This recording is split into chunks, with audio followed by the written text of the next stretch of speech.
Back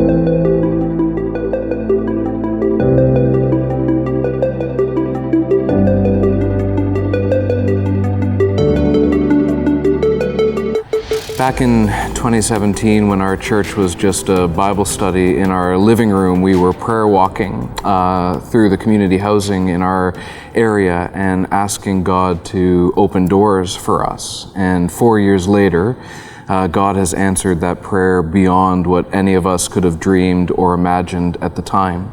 We started here at Russell Gardens by having monthly brunches. On Sundays, we would have these massive feasts. And my wife, who's a registered nurse, would do professional foot care for free.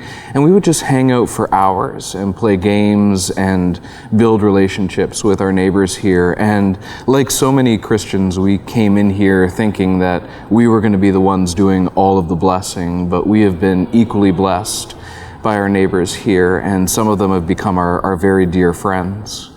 When COVID struck, we had to cancel those brunches, the lounges closed down, most if not all of the programming stopped.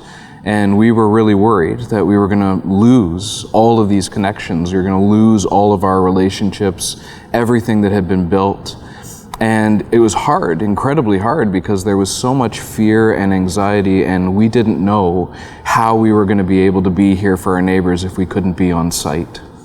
Early on, we got offered an opportunity to do some food bank deliveries, and so we took it, thinking that it would just be a temporary measure and at least it would give us the chance to maintain some connection.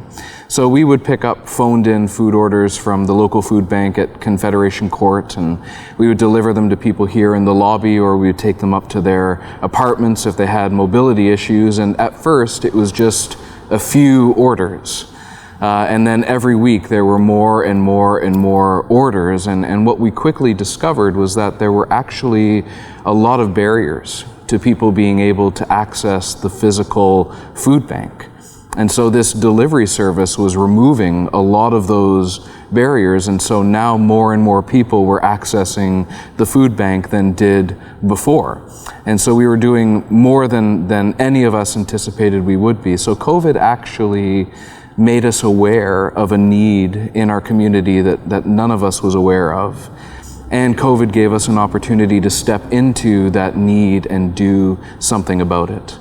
Last October, the food bank asked if we would be willing to run a site of the food bank here in the buildings. And so every Monday evening since last October, without fail, people from our church have been on site here at Russell Gardens preparing food orders and delivering emergency food orders. And we've been able to maintain the connections that we were desperately afraid we would lose. So throughout COVID, we have been able to meet real, practical, tangible needs, but we've also been able to maintain and cultivate our relationships and even create new ones. We have met more people through this food bank outreach than we ever met through our brunches.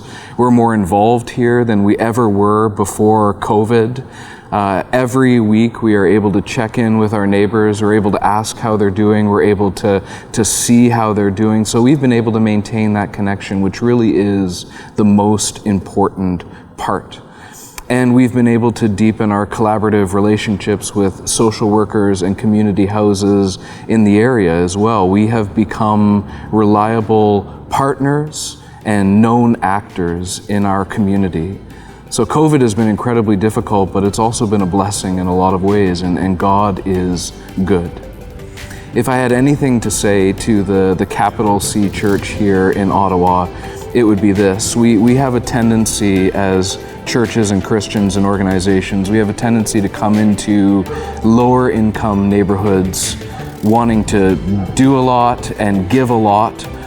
And yet what people really need is relationship. More than anything, they need relationship. People want to be seen and valued and heard. They want to know that they're cared for. And that is even more true for our neighbors that are more isolated and marginalized because of poverty, mental health, addictions, and trauma. People need community, and that is something that I think the church is uniquely well positioned to step into in this city.